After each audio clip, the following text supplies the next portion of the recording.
Programang ito ay rated SPG. Striktong patnubay at gabay ng magulang ang kailangan. Maaaring may masiselang tema, lengguwahe, karahasan, sexual, horror o droga na hindi angkop sa Mga kapamilya, kumusta? Narito ang mga nagaganap sa Batang Quiapo. Napilitan na sumama si Santino kay Rigor para makiramay sa burol ni Edwin.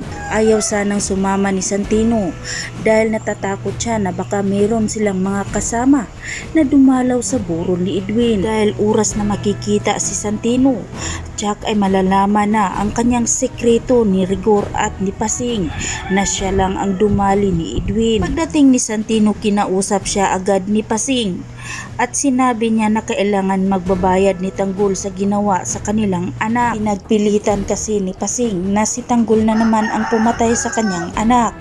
Ang hindi nila alam na si Santino pala ang pumatay kay Edwin. Kinabukasan ay prayer rally ni Tanggol.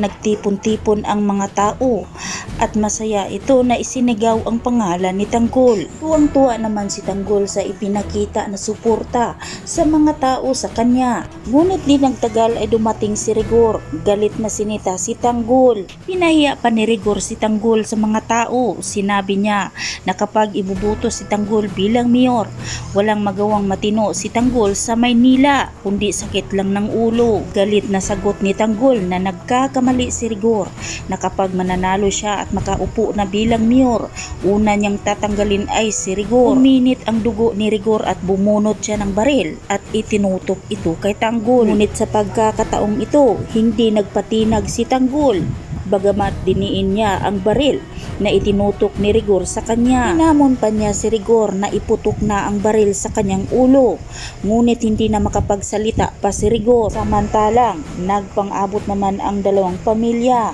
ang mga Guerrero at Montenegro. Kinausap ni Gustavo si Tanggol at hinawakan ang pisngi nito at sinabing apo niya raw si Tanggol.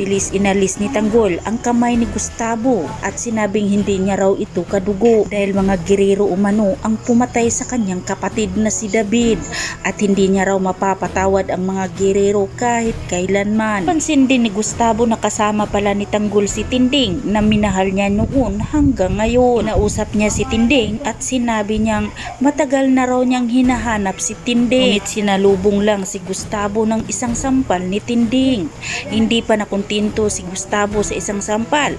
Pinadagdagan pa niya ito dahil sinabi niya kay Tinding na minahal niya raw si Tinding. Dahil galit din si Alfredo kay Gustavo, binigyan din ito ng isang sapak ni Alfredo si Gustavo hanggang sa nagkagulo ang pamilyang Guerrero at Montenegro. Mga kapamilya, marami pa tayong dapat aabangan na magaganap sa Batang Quiapo. Hanggang dito na lang muna tayo at huwag po sana ninyong kalimutan na i-like, i-share at pahingi na rin ng isang subscribe. Maraming salamat.